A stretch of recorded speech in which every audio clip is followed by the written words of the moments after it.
नमस्कार बच्चों, कैसे हो आप बच्चों। आज मैं आपको हिंदी की वर्णमाला का ज्ञान करवाऊंगी।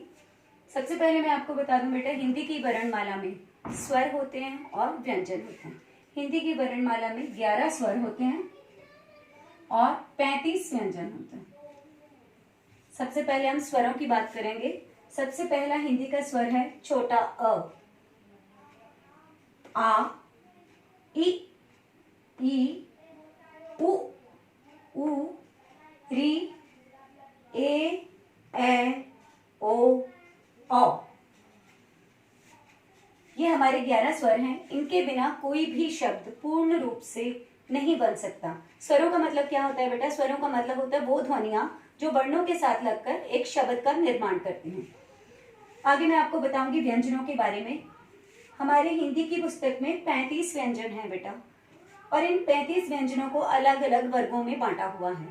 इन्हें 5 वर्गों में बांटा हुआ है। सबसे पहले वर्ग की बात करेंगे हम। सबसे पहला वर्ग है क वर्ग। क वर्ग में 5 वर्ण आते हैं।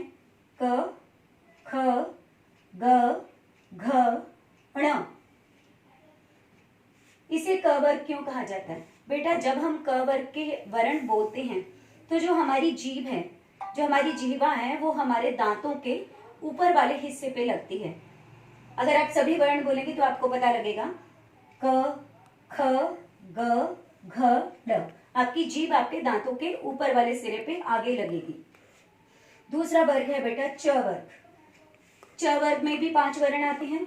च, छ, ज, झ, न।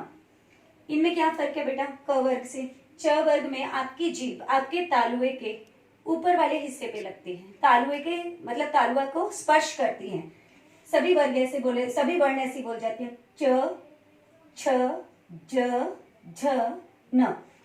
बेटा जैसे जैसे मैं बताती हूँ ना, आप भी बोलने की प्रैक्टिस करो, तभी आपको पता लगेगा कि आपकी जीभ तालुए को स्पर्श करती है, दांतों को स्पर्श करती है या नहीं।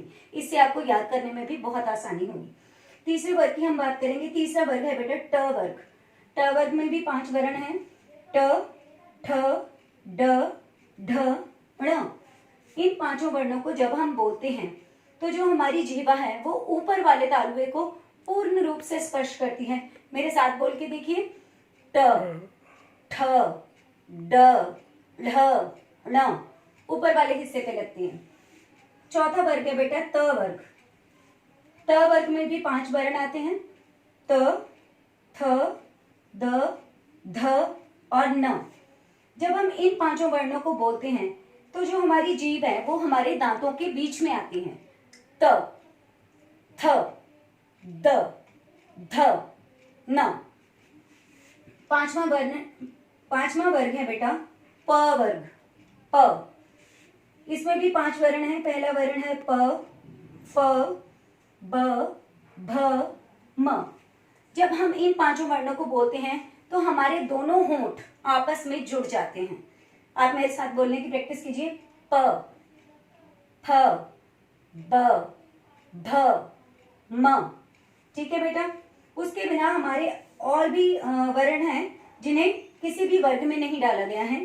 ये हैं य, र, ल, व, श, श, स, ह। आपने देखा होगा इन 2 वर्णों की जो आवाज है वो सामान्य है, पर इनका उपयोग अलग अलग किया जाता है बेटा। आगे ये है अड़, अढ़। आपने देखा होगा यहाँ पे ड़ और ढ पहले आ चुका है। ये ध्वनियां होती हैं बेटा। ये सभी वर्णों के, ये सभी शब्दों के मध्य या उनके अंत में ही लगते हैं। कोई भी शब्द इनसे शुरू नहीं होता। आगे हम बात करेंगे अनुस्वार। अनुस्वार कितने होते हैं? अनुस्वार 1 होता है, अ के ऊपर बिंदी। अनुस्वार उन शब्दों को कहा जाता है बेटा जिसमें हम नाक में आवाज निकालते हैं। अंग, रंग, भंग, जंग। आगे है विसर्ग। विसर्ग होता है अतः। जैसे हम बोलते हैं दुख, सुख, उसके बीच में अतः लगता है। आगे हमारे हिंदी की वर्णमाला में बेटा 4 संयुक्त अक्षर हैं। संयुक्त अक्षर मतलब दो दो वर्णों की आवाज मिलाकर एक वर्ण बनाया गया है, उसे संयुक्त अक्षर कहा जाता है। वो संयुक्त अक्षर है बेटा पहला क्ष। इसमें क और श की आवाज को मिलाया गया है। दूसरा है हमारा त्र। इसमें इसमें त और र की आवाज को मिलाया गया है। तीसरा है ज्ञ, इसमें ज और य को मिलाया गया है बेटा। और चौथा है श्र, इसमें श और र की ध्वनि आती है। जब भी हम कोई निबंध, हम कोई पत्र लिखते हैं, उसमें हम लिखते हैं ना श्रीमान जी, श्रीमती जी, हम इससे शुरू करते हैं। ये थी बेटा हमारी आज की वर्णमाला। आप सबने इसे ध्यान से काम करना है और मुझे रिटर्न भेजना है काम। धन्यवाद।